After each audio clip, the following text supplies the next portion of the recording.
Jaya Kunja Bihari Jaya Radha Madhava Jaya Kunja Bihari Jai Gopi Channa Vallabha Girivardhari Jai Gopi Channa Vallabha Girivardhari Jai Gopi Channa Vallabha Girivardhari Jai Gopi Channa Vallabha Girivardhari Yasodanandana Brajajana Ranjana Yasodanandana Brajajana Ranjana Yasodanandana Brajajana Ranjana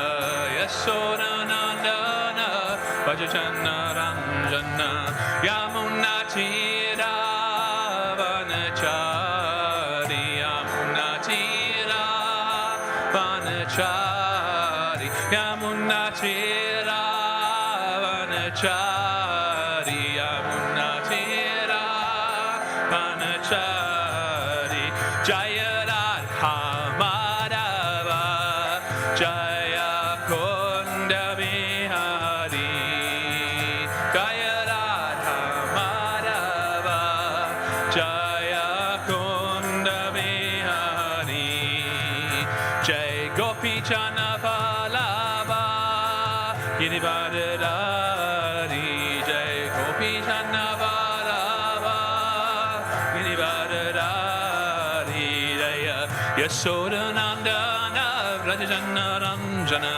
Yasodanandana Brajajana Ranjana Yamunatira Vanachari Yamunatira Vanachari Jaya Shri Krishna Chaitanya Prabhu Nityananda Shri Advaita Gadadha Shiva Sadi Gaura Bhaktivedanta Jaya Shri Krishna Chaitanya Prabhu Nityananda Shri Advaita Gadadha Shiva Sadi Gaura Bhaktivedanta Hare Krishna Krishna Krishna Hare Hare Hare Rama Rama Rama Hare Hare Hare Krishna Krishna Krishna Hare Hare Hare Rama Rama Rama Hare Hare Hare Krishna Krishna Krishna Hare Hare Hare Rama Rama Rama Hare Hare Hare Krishna Krishna Krishna Hare Hare Hare Rama Rama Rama Hare Hare Hare Krishna Krishna Krishna Hare Hare Hare Rama Rama Rama Hare Hare Hare Krishna Krishna Krishna Hare Hare Hare Rama Rama Rama Hare Hare Hare Krishna Krishna Krishna Hare Hare Hare Rama Rama Rama Hare Hare Hare Krishna Krishna Krishna Hare Hare Hare Rama Rama Rama Hare Hare Krishna, Hare Krishna, Krishna Krishna, Hare Hare, Hare Rama, Hare Rama, Rama Rama, Hare Hare, Hare Krishna, Hare Krishna, Krishna Krishna, Hare Hare, Hare Rama, Hare Rama, Rama Rama, Hare Hare. Jaya Radha Gokula Nanda Radha Gokula Nanda Radhe, Radha Gokula Nanda Radha Gokula Nanda Radhe, Jaya Sitaram Lakshmana Hanuman, Jaya Sitaram Lakshmana Hanuman, Jaya Sitaram Lakshmana Hanuman, Jaya Sitaram Lakshmana Hanuman, Jaya Gaurangnitai, Gaurangnitai, Gaurangnitai, Jaya Gaurangnitai, Jaya Gaurangnitai, Gaurangnitai, Gaurangnitai, Jaya Gaurangnitai, Prabhupada, Prabhupada, Prabhupada, Jaya Jaya Prabhupada, Jaya Jaya Prabhupada, Prabhupada, Prabhupada, Jaya Jaya Prabhupada, Jaya Jaya Prabhupada, Prabhupada, Prabhupada, Jaya Jaya Prabhupada, Prabhupada.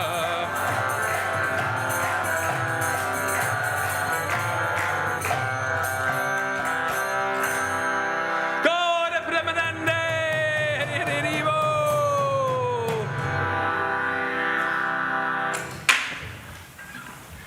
Thank you. Jai Om Vishnu Pada Paramahamsa Pravitakacharya Asota Sishimat Abai Charanavindam Bhaktivedanta Swami Prabhupada Ki Jai Ananta Kota Vaishnava in the Ki Jai Namacharya Srilahara Dastakor Ki Jai Pramsakaho Shri Krishna Chaitanya Prabhu Nityananda Sri Advaita Gadadhar Sivasi Gaura Bhaktivedanta Ki Jai Shri Sri Radha Krishna Gopal Gopinath Shamakund Radha Kund Gibi Govardhana Ki Jai Vaipo Vrindavan Dham Ki Jai Bhaktivedanta Dham Ki Jai Shri Sri Radha Gokulananda Ki Jai Shri Sri Sitaram Lakshman Hanuman Ki Jai, Shri Gaunitai Ki Jai. All glorious to some devotees. All glorious to some devotees. All glorious to some devotees. All glorious to Shri Shri Guru and Shri Gauranga.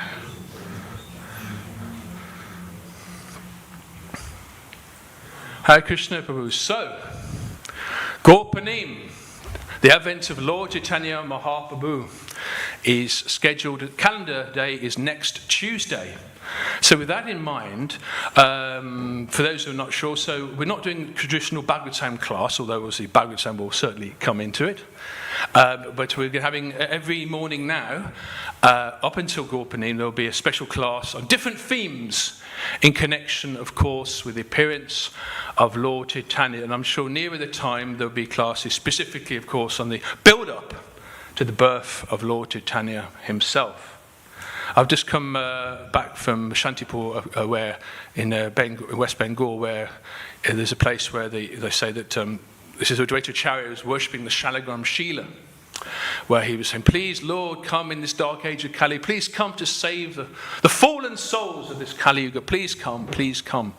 So in connection with that important series of prayers that Advaita Acharya is doing, of course, the Lord appeared to him and said, yes, I will come in a special form of Lord Chaitanya Mahaprabhu. So with that in mind, we're going to address this morning's theme, which I've been asked to speak on. And the title of that theme, for those who've been paying attention on wherever, is How to be Freed from the Influence of Kali Yuga based on Lord Chaitanya's teachings.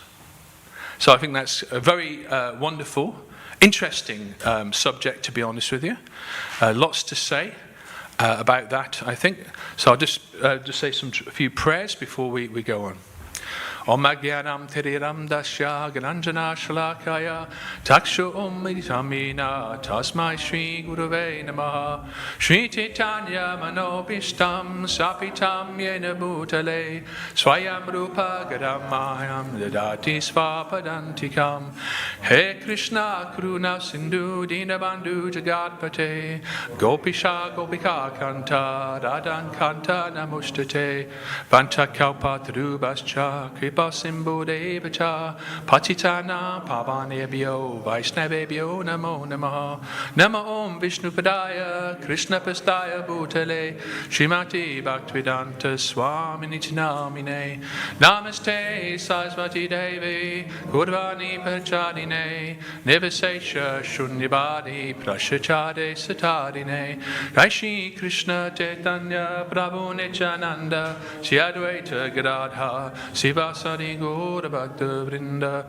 Hare Krishna Krishna Krishna Hare Hare Hare Rama Rama Rama Hare Hare. So, how to be freed from the influences of Kali Yuga according to the appearance and the teachings, of course, of Sri Chaitanya Mahaprabhu? Well, first of all, we have to meditate on what Kali Yuga is. So we'll meditate quickly on the context first. So you imagine Vedic time, which affects, for the most part, planet Earth, and humanity, of course, is divided into various cycles. Each cycle, full Maha Yuga cycle, lasting for 4.32 million years each. And at the end of each cycle, there's a little segment which is a relatively shorter period of time, although for us it's huge. 432,000 years of the Kali Yuga.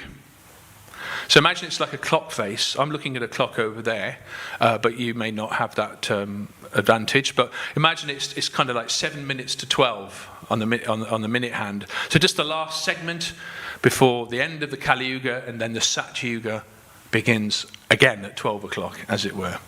So we're in this very inauspicious, very difficult segment from a spiritual point of view.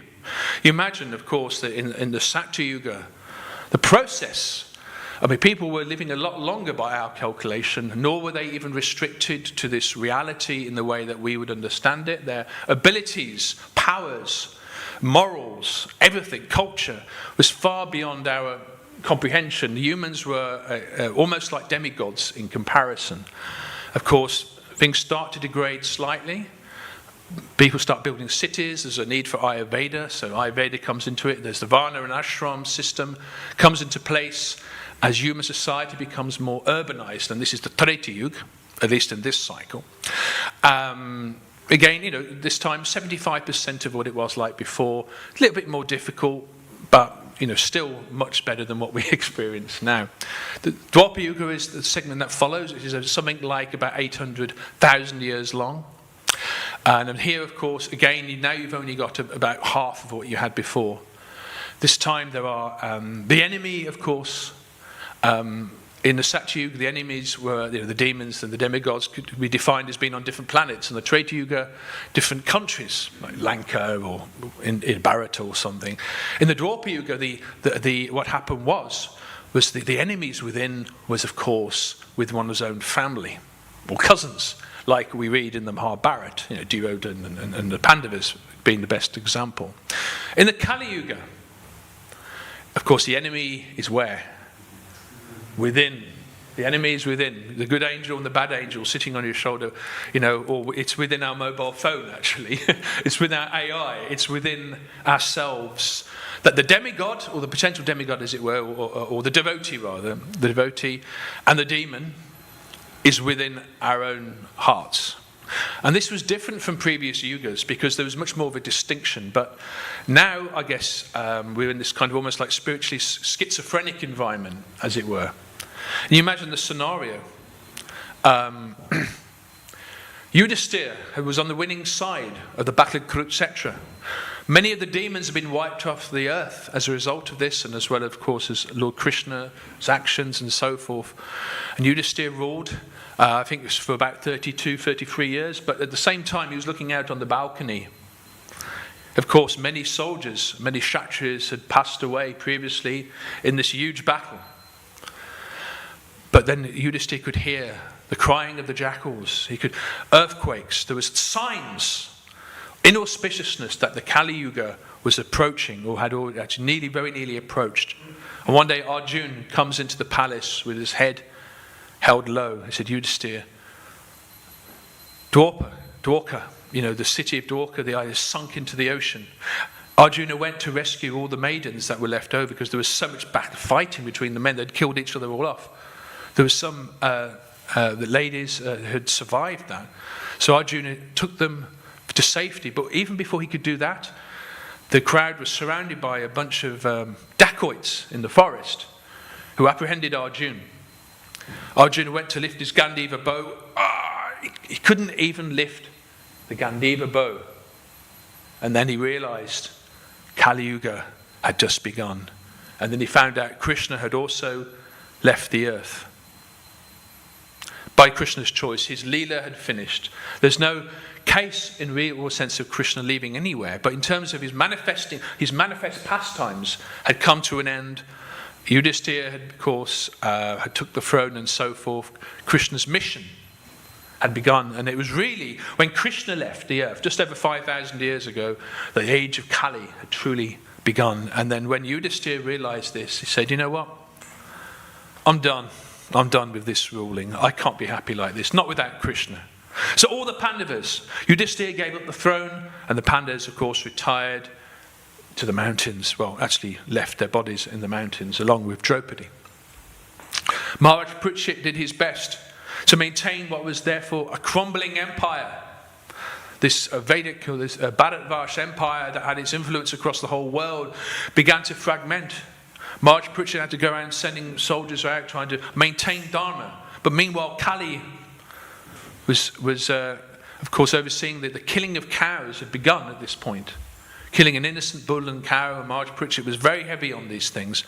But unfortunately, eventually he was cursed by the snakebird Takshaka and only had a few days left to live. And of course, that's the context of the speaking of the Srimad Bhagavatam. But at the end of the day, Kali's mission was beginning to unfold. And as we read in the 12th canto of the Bhagavatam, first chapter, the dynasties of the Kali Yuga, one king after another, slowly but surely their lifespan got less. The behavior, the dharmic behavior and the culture began to diminish. There's assassinations and betrayal and wars and so on and so forth. So you know, the empire, if you like, that we recognize and read about in the Mahabharata and of course before, had declined rapidly, and other civilizations, if you like, had began springing up in different places around the world. The dynasties of the Kali Yuga. So what are the symptoms? That by the time we get to the second chapter of the 12th canto, we start reading about the symptoms of the Kali Yuga. Because at the end of the day, we judge a civilization by its leader. That was the Vedic way of doing it. You know, the king, it was the king's duty. Yes, he lived in a palace. Yes, he had usually more than one queen, actually. Yes, he lived in relative luxury. Yes, he wasn't poor. But he had this huge responsibility because any inauspiciousness or adharmic activity at that time, of course, was the responsibility of the king. So, in other words, you get with great leadership comes with great power comes great responsibility. But with Kali's influence, not only the leaders but the general populace, decreasing memory and attention span.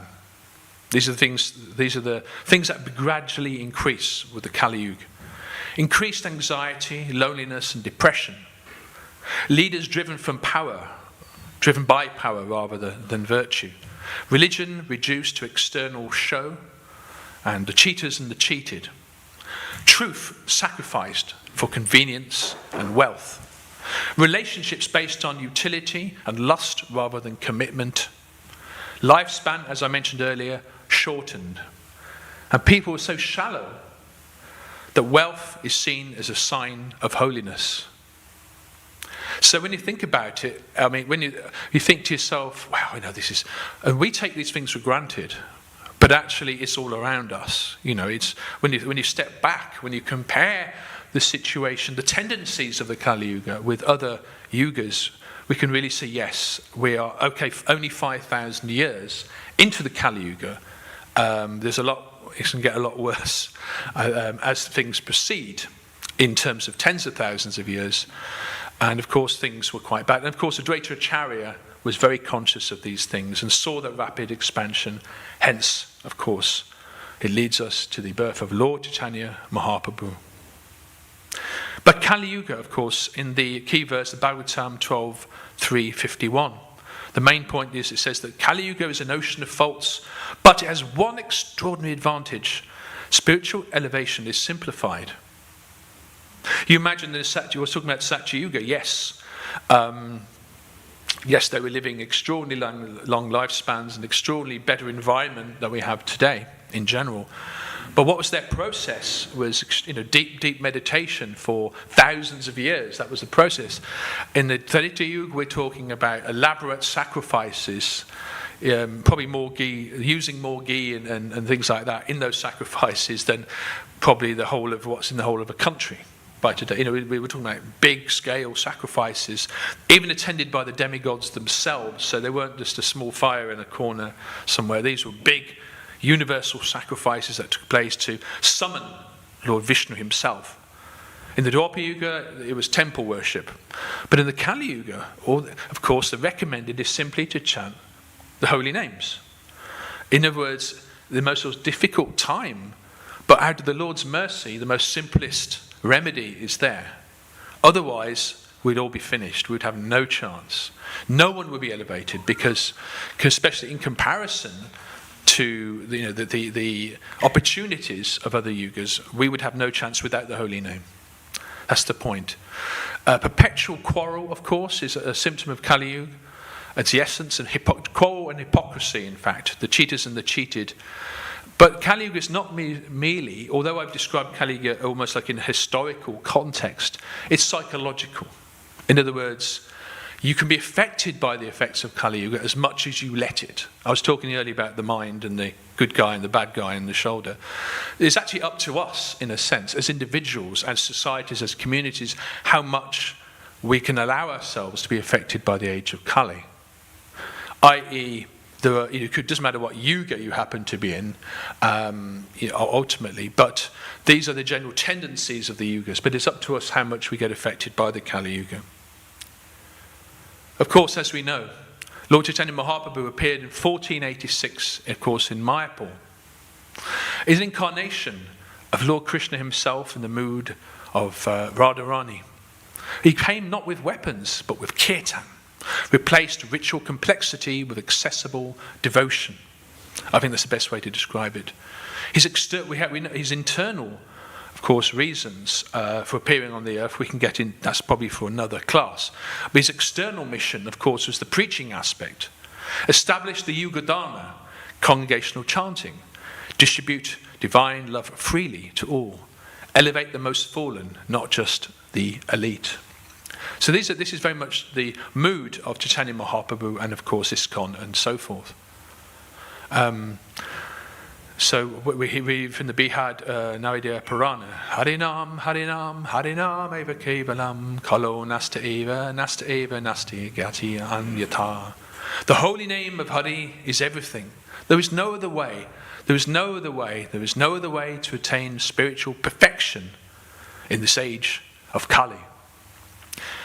3 times in any culture, I suppose, if someone told you it sounds like my mother, but if someone tells you 3 times something, it means it's important. You never do that again. You never do that again. It means, oh God, better not do that again, right? Or there's no better way. There's no better way. There's no better. In other words, the message is important. There's an emphasis there. Repetition is always emphasis. And that's why actually, in Krishna consciousness, we have a lot of repetition because we're trying to cleanse the mind. We're trying to, clean the mirror of the mind. Why chanting works in this Kali Yuga? The holy name is none different from Krishna. Sound vibration, whatever that is, what mantra, sound vibrations is actually. This universe is actually based on the principle of sound vibration. We heard Om and so on and so forth, or Om Tat Sat. That's heard by Lord Brahma at the very beginning of this universe. So sound vibration is actually a more powerful instrument, if you like, for consciousness than we often realize. Imagine if you can't, obviously there are people who can't hear things, but imagine the experience of something where a personality or hearing something or watching a movie or whatever without the sound. The experience is very, very different. So sound is it's responsible for a lot of human emotions, but even in a spiritual level, sound is extremely powerful. Sound vibration can reshape your very consciousness, especially if it is, of course, a mantra. It purifies the mirror of the mind. Cheta Darpana Marjanam, cleaning the mirror of the mind. We imagine we're in this house. The house, of course, is perhaps our self. And in the Kali Yuga, the windows get very, very dirty. And the room is dark. There's no light shining through. So the Hare Krishna mantra, Hare Krishna, Krishna Krishna, Hare Hare, Hare Rama, Rama Rama, Hare Hare. The Hare Krishna mantra is basically, I suppose, like a cloth, or it's like the process of, it's like cleaning the mirror. Sorry, not the mirror, sorry. Actually, it couldn't be the mirror, but we can just clean the window or a similar substance, depending on the analogy, so the light can come in through the window. The light is there. The sun is there. I know this is the UK, but believe me, the sun is there. There's a lot of, but we just get rid of a few of the clouds and clean the windows and the sun can come through. So the point is, the sun is always there, God is always there, the mercy is always there. But we have to create conditions where we can receive that mercy. That's up to us. That's the point. But of course, why is the Hare Krishna mantra, why is mantra, sound vibration, so good for this age? Unlike other yugas, especially, for example, the Satya Yuga, in the age of Kali, the mind is overstimulated. But what chanting does, it can recenter the attention. If you can't recenter your attention and control the mind, then you've got no chance. Sacred sound reorganizes inner identity.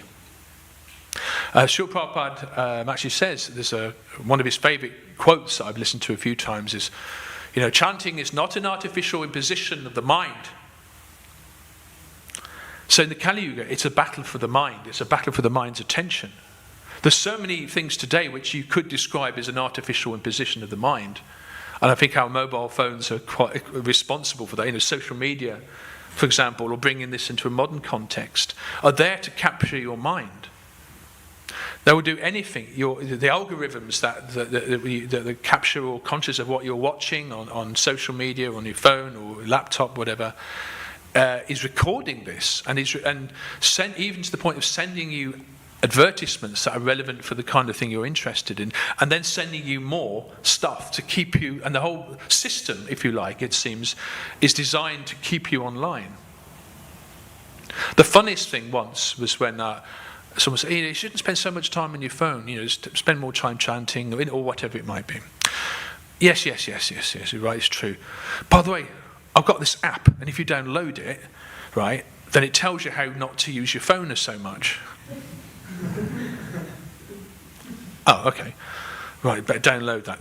Then, of course, that takes 10 minutes. And, we've got to go through the adverts. And in other words, we're so much entrapped in this thing, and it's full of contradiction.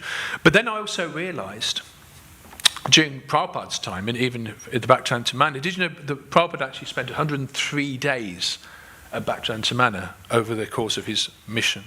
And that's a lot. That's actually a lot. And there's very few temples that actually can claim having Prabhupada as a resident for quite that long. I mean, obviously not 103 days together, but particularly in 1973, of course, quite an unusually long time. So we're very fortunate to have that at Bhaktivedanta Manor and Prabhupada's rooms upstairs. But nevertheless, what was I talking about? What was the point I was making? Yes. So, that's right, sorry. I was distracted. Fax machines, that's what Prabhupada was using, fax machines to, of course, letters, just writing a letter and then putting it in the post and relying on Royal Mail or International Mail, was when you think about it, it was a very slow way to manage a growing society with over 100 temples. It was before WhatsApp, But fax machines at the time were seen as being quite advanced. It was quite an amazing. Prayojana remembers when they first invented fax machines, and the fax would come through, and he'd, wow, someone from Australia has just sent me a fax, everyone. And in about a minute it'll come through, and then of course it's 20 pages, so you have to wait about half an hour for it to come. Oh my! So in other words, but at the time that was very cutting edge technology, right? So yeah. Since when I first started in engineering, Yeah. a calculator is this. When I first started in engineering, a calculator was like a typing machine. And it was like, and it was just huge. Yeah. It was just a mechanical thing. Yeah, it's funny. Back in the 1960s, which I'm not old enough to remember, but I hasten to add, there were computers probably half the size of this temple room, which were less powerful than our mobile phone. It gives you an idea of technology. But if Prabhupada was around today, I mean, what would he say? I mean, obviously, everything can be used in Krishna's service, including even your phone or whatever it was.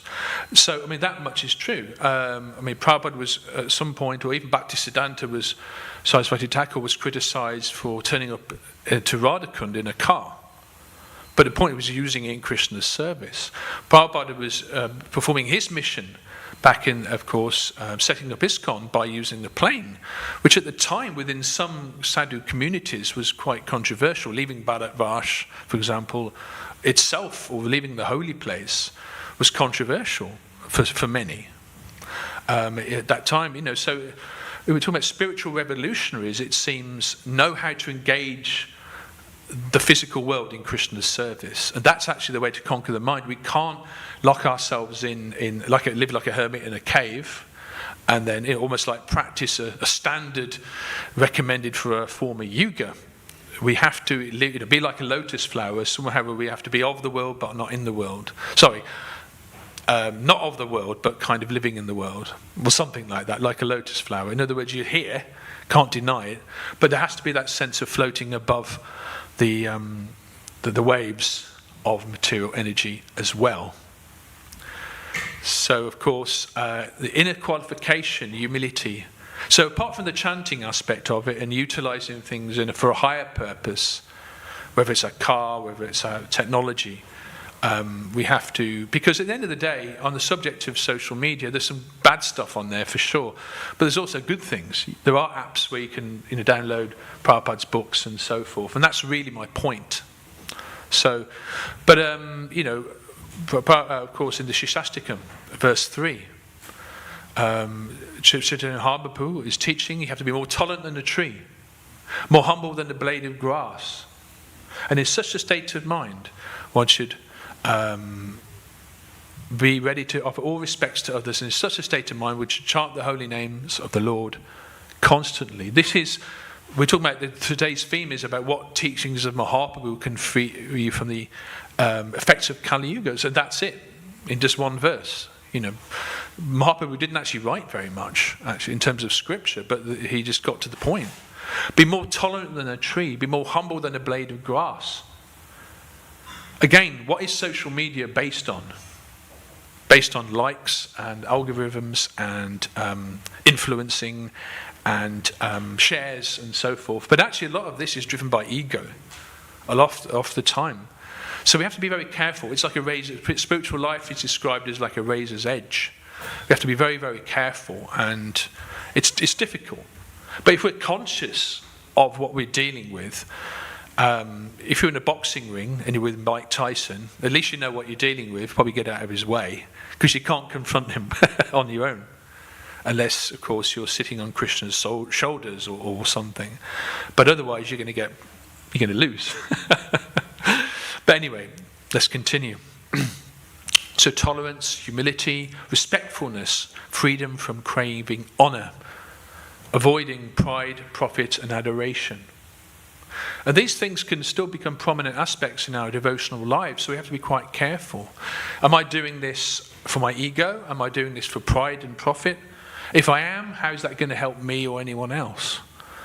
At the end of the day, Kali, just like, for example, in the Bible, the devil is described as who can become a wolf in sheep's clothing. In other words, Kali, if you like, or the devil or whatever, the negative energies, don't necessarily say, "Hi, I'm the bad guy." It's more subtle than that. Evil, negative forces would try to disguise themselves as a sheep, but actually they're a wolf underneath. At the end of the day, someone can be, if they're driven by pride, or if someone is driven by the conclusion that they are God, the impersonal conclusion, for example. These are things in our tradition are offensive, actually. Kali Yuga, as I mentioned, therefore, is a platform for amplifying ego. But of course, Lord Chaitanya prescribes ego dissolution. It's fascinating, really. But humility, this is something that's really important. Humility in Kali Yuga sometimes is, or Kali Yuga-like environments, is interpreted as being people, you turn the other cheek, but then people keep slapping your cheeks all the time. Shishirada Goklananda ki jai, Sitarama and Hanumana ki jai, Shikonitai ki jai. In the Kali Yuga, it's very difficult to be humble because there doesn't seem to be any reward for humility. Everything seems to be rewarding those that build up empires, build up wealth. These are the things, and then everyone will listen to you if you've got power and money. It doesn't matter how you make that money. You can make that money through deceit, you can make that money through abusing others, you can make that money through inheritance, which you have just taken for granted and then you abuse it. And you still get the respect, whereas a humble person is just ignored and is not recognized and no one listens to them. Oh, he's not holy because he hasn't got anything. I mean, this is typical, annoying, actually, Kali Yuga mentality, and is opposed, of course, to Chaitanya Mahaprabhu's or any genuine spiritual understanding. And when you think about it, it's common sense. How can you... one of the other symptoms of Kali Yuga is that people will honor the wrong type of people. They'll honor those that, or follow those that are non-holy, thinking that they're holy, or they've got something to offer. Like heavy rock bands or something like that, or where the band, all the band are actually doing is shouting and swearing and singing about dark things, and they get such a big following. And as soon as they produce an album which is a bit spiritual, everyone goes somewhere else. That's typical Kali Yuga. And these kind of individuals, good musicians and singers as they may be, are honoured like gods. This is typical Kali Yuga stuff. They've got nothing to offer spiritually, and yet the humble and gentle sage is preaching Krishna consciousness at the side, or someone's distributing books, or whatever. But it's like swimming against the tide. The tide is Kali Yuga tide. So that's why preachers, in whatever form of preaching it takes, book distribution, Harinam, chanting, class, or school of bhakti, or tours, cooking prashadam, whatever activity it is a great activity because it's actually a rarity, and you're swimming against a very strong river, a strong tide. But Mahaprabhu helps us and gives us those muscles, if you like, gives us the instrument, gives us that ship, gives us the boat where we do not sink. That's the point.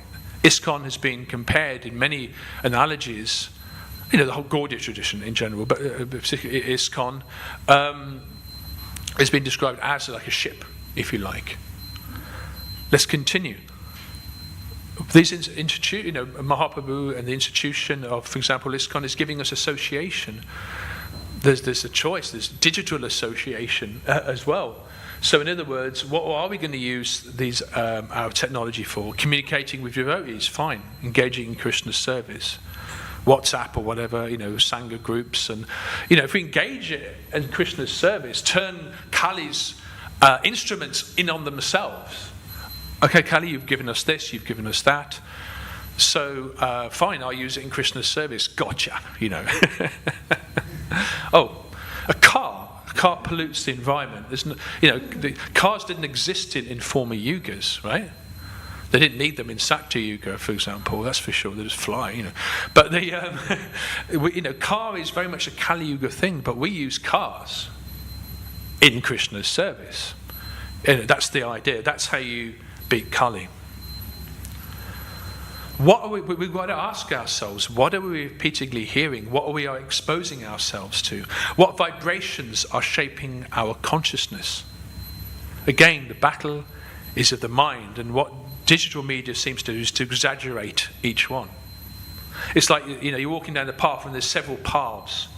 There's this path, there's that path, there's a middle path. So you go along, let's say, an inauspicious path, or go, that's more fun. So you go down that. But what happens is that path starts going that way, goes really, really far. That's how algorithms work. It gives you more of what you are asking for. So we have to be careful what we ask for. If you ask for Krishna, if you take 1 step towards Krishna, he will take 100 steps towards you. It's a long distance, but at least you're going in the right direction. So in summary, what kind of daily practices within Mahaprabhu's framework should we practice to counter Kali? Japa meditation, chanting Hare Krishna, group kirtan, as often as possible, chanting the holy names, study the texts like the Bhagavad Gita, Bhagavatam. All these things are tools that we are all familiar with. Anchor our intellect in transcendental knowledge, whatever interest we have, even if it's a sport, or we're trying to relate it to Krishna in some way. We're not saying devotees should lock themselves away in a cave. We are talking about engaging the world, and I think that's important, especially for if someone is not living in the ashram and married with children and so forth. Convert work into an offering, and work the way to contribute to Lord Chaitanya's mission. Bishadam consciousness, offer food before eating, transform consumption into devotion. So these are well-known, well-trod tools for most devotees, but it's always good to meditate on them. And here's another thing. Contentment, when you are content, when you are self-satisfied, when you've given up greed, when you're trying in the process of giving up ego and thinking about the welfare of others, if you're more tolerant than a tree, more humble than a blade of grass, Kali loses his grip. Because those are Kali's tools to keep you under his wing. Lord Chaitanya Mahaprabhu did not attempt political revolution. He led a spiritual revolution. He didn't say to the Chankazi, step down. He said, just let us chant. And Chankazi, obviously he had a visit by Lord Nrsingadev. Those who are familiar with the Leela, he had paid a visit by Lord Nrsingadev, so that I think that influenced his decision. But the Chankazi said, all right, within my district of Nadia, you can chant. That's not a problem. And for that reason, the Chankazi is glorified. And of course, his samadhi, in Mayapur, his samadhi is honoured by many devotees. Because at the end of the day, it's about purifying your leaders, whoever they may be, even if they are, not devotees per se. You influence, but you don't try to. We're not anarchists. We can't turn society on its head and reduce ourselves to a barbaric kind of scenario where every man is for themselves. Society is never like that. It can never be like that. We are interested in a spiritual revolution rather than a material or political or physical revolution. We are agents to touch the hearts of all people, of all political persuasions, of all religions, of all races and all backgrounds, in all countries, to give them, make them happy. Ultimately, everybody wants to be happy, but we can only be truly happy with spiritual tools. We cannot defeat Kali on his own terms. We cannot defeat him externally, because the external world is his domain. You can't. It's like going into the ring with a professional boxer. You're going to lose. Well, we'll lose, unless, of course, you are Mike Tyson or something. Even he's old now. But when consciousness shifts, when you are engaged in chanting, when you are focused, anxiety decreases, compassion, the softness of the heart increases, and your identity as a spiritual being stabilizes, and Kali loses his grip.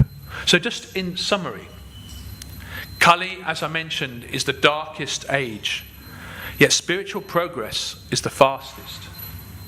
From the point of view of the demigods, remember the demigods can live a lot longer than us by our earthly calculation. They can live for thousands of years. And they just see us as living for maximum 80, 90, 100 years, whatever it is. Wow, that person's made a lot of spiritual progress in just a few years, and to a demigod that's really short. To get to the same result, we have to live for thousands of years. So what they want to do? Take birth on the earth. That's how auspicious Mahaprabhu's movement really is.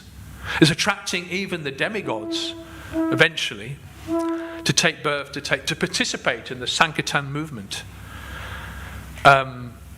Because it's so simple. Sincere chanting, good association, and humble service. Kali cannot compete, cannot box against a pure heart. And it doesn't mean necessarily that we can become pure devotees overnight. It doesn't mean that we are going to make massive spiritual progress in a short period, although it's certainly possible. It's, but because we do carry the karma and the tendencies of many previous lifetimes. So realistically, it's still an ongoing process, but you can actually make a lot of rapid progress, spiritual progress as well. We only have to clean that window. So in conclusion, Kali Yuga is not necessarily limited to what we call a time period. It's more like a state of consciousness. Because it's also described in the Gaudiya Vaishnava tradition. In ISKCON we hear about the golden age of Lord Chaitanya sometimes. Is that a utopia? Is that purely a physical thing? And that's a debate in the sense that, or is it more like an umbrella? In other words, as the rain and the storm is around us, we get an umbrella to shelter us, and for that we can be in that golden age. If the sacred sound fills our homes daily, how would our relationships change? How can we help Mahaprabhu? How can we get the mercy? But surely it is understood that actually the holy names of Lord Krishna will be available for at least another 9,500 or 10,000 years. Does it mean everything within that, because it's still the Kali Yuga, does it mean everything will be fantastic? And probably not, but it can be if you are sheltered. It doesn't matter how bad the storm is or how much it rains. If you're under an umbrella, you're relatively unaffected, and you can experience that golden age of Lord Chaitanya. And if enough people are carrying umbrellas, as it were, metaphorically speaking, then it can even have a physical effect and improvement of the earth as well. So just one final thing. Not everyone will take an umbrella, as it were, to shelter us from the age of Kali. But it's up to our devotees to use the umbrella for ourselves and to make the umbrella available. It's about availability. Not everyone will take, not everyone will be attracted, but many will. And that's the definition, to my understanding, of the golden age, actually. It's golden for those who take to the holy name. Because after 10,000 years, not even the holy name will be known. You know that? As Kali Yuga really gets its grip, Kali will turn around at some point and say, okay, all right, but it's still my age, So eventually there'll come a stage, 10,000 years from now and more, where the holy names of God or any type of mantra, any type of dharma will practically disappear, will be unheard of or just unknown in human society. So we have this window. We have this window of our lives, or a few thousand years, whatever it is, to take advantage. So to pray for this Hare Krishna Maha Mantra and take it. So thank you for bearing with me. Thank you for listening. If anyone has anything to add, otherwise we've finished very much on time. Perfect. Anything to add, Prabhu? If there's a microphone around, pass it. Doesn't have to be a question, it could be a comment. Yeah. We'll do you, Prabhu, afterwards. Yeah, okay. You can speak.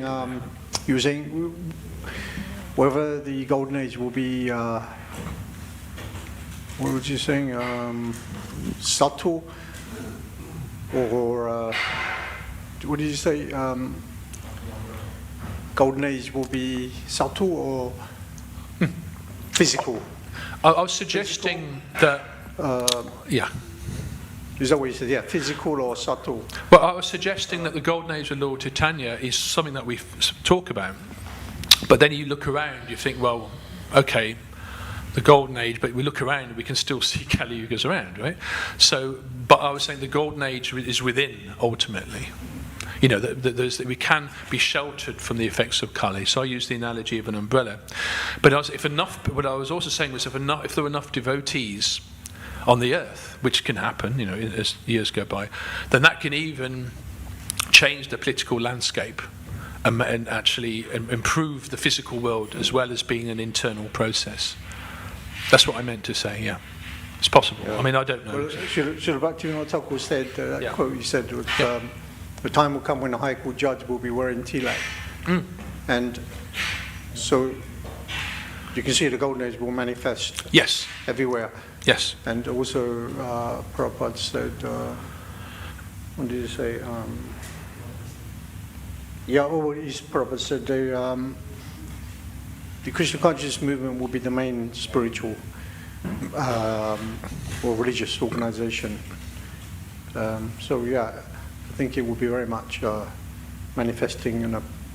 So what you're saying is there is evidence, there are quotes, there's evidence from Bhaktivinoda Thakur and so forth, that the Golden Age will actually manifest in this world, on this planet. Yeah. It will be visible to us, like in the form of, you go to a law court and there will be tilak and so forth.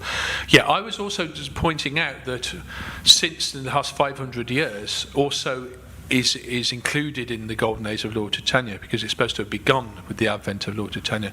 But we've seen 2 world wars, we've seen, but it looks like it will gradually come in. So it will be there in one form or another over the next 10,000. It may peak in the middle. It may peak, and that will have, like I said, will affect the running of a country, or it will be physically manifest. And there are auspicious things. For example, even things like an increase of vegetarianism or even veganism, or environmental issues as well, people connecting faith and spirituality with the environment, which I think is a very important thing for the future. And you can see that people are gradually changing, and there is that going on as well. Yeah, like you said, there's a reason to be optimistic, but also realistic, I think, is my point. Yeah. Do you want to pass the microphone to Prabhu, because I saw his hand? Yeah, is Vaishnavism just prevalent in Kali Yuga? I mean, in other ages, was it the chanting of the holy name there as well as all the other forms of liberation? It's a good question. Or is it just Kali Yuga? Okay, I'm not quite. Do you mean other Vaishnav traditions? Yeah, the Vaishnav traditions through the different yugas. Right. So if someone is a Vaishnav, they're living, like, say, for example, the Treta Yuga. Yeah. Right. Can they get liberated? Yeah. My understanding is, I don't understand you, but or devotees or Vaishnavas or whatever. Say, devotees of Lord Vishnu or Lord Ram or whatever. My understanding is yes, but the process is by ours. It's not a process that we could follow. We wouldn't be able to follow their process of self-realization in those yugas, because the recommend. Now, what you're saying is, let's say I go to forward to or back to a Treta Yuga or Satya Yuga, and I'll start chanting Hare Krishna. Right? Yeah. What effect does that have? And that's an interesting question. In other words, if someone is to chant Hare Krishna in another yuga, is it relatively as effective as it is now? And my understanding is to that, given that we know that there are different processes of self-realization that were practiced and recommended in different yugas, that indirectly we're saying the Hare Krishna mantra was not recommended for the Satya Yuga, indirectly, or was not prevalent. At the same time, we know that the Hare Krishna mantra is mentioned, of course, in the scriptures as being Hare Rama, Rama Rama, Hare. Another way around, in Lord Chaitanya Mahaprabhu got that mantra and put it the other way around, so that Krishna's names come first. So the Hare Krishna Maha Mantra did exist before, but as I understand, that extra bit of mercy, that extra empowerment of the holy name is more prevalent in the Kali Yuga, as I understand it. But it's a good question, isn't it? Because we don't actually, when we read about the pastimes of the yogis or the great kings and the Bhagavatam that were many are from other yugas, we don't hear about anyone recommending the Hare Krishna mantra. It's only really in the Chaitanya Charitamrita and Yeah, I think you said it at the end. The holy name is eternal. We all know that,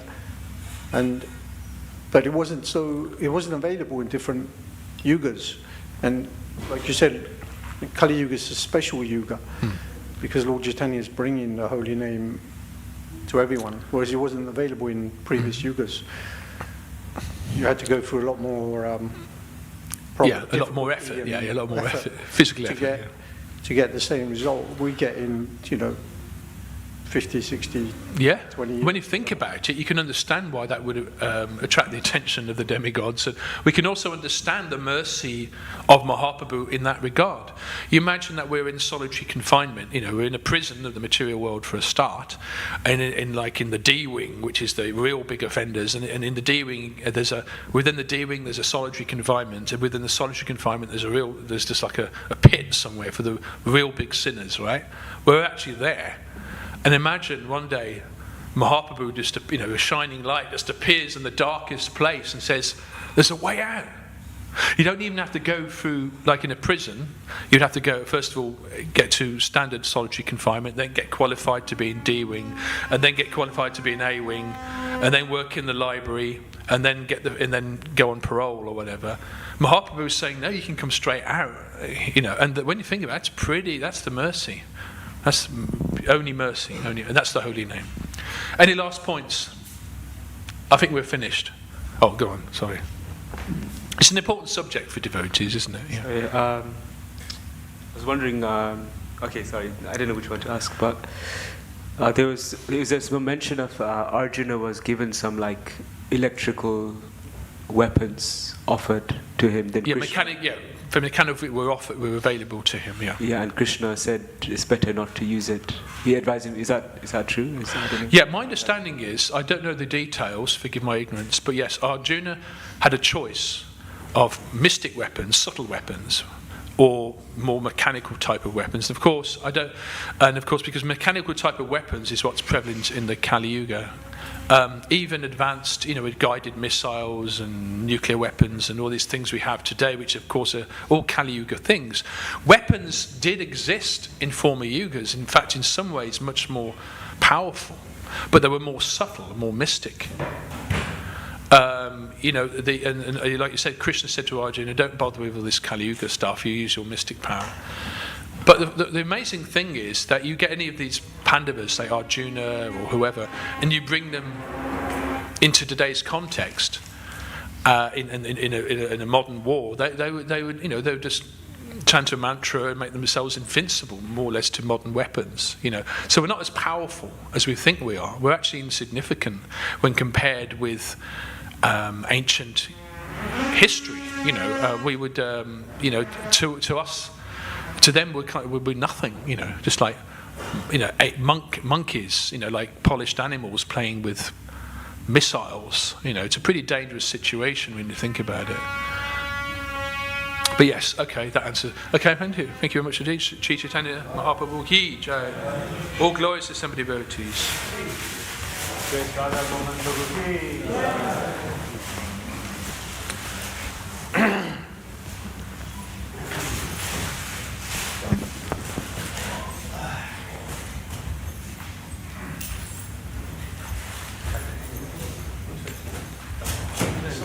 Yeah, it's interesting, isn't it? Because, like you said, there's lots of stuff going on. So how can you say what's gold in the bag? But there are, you have to know where to be. You find gold in the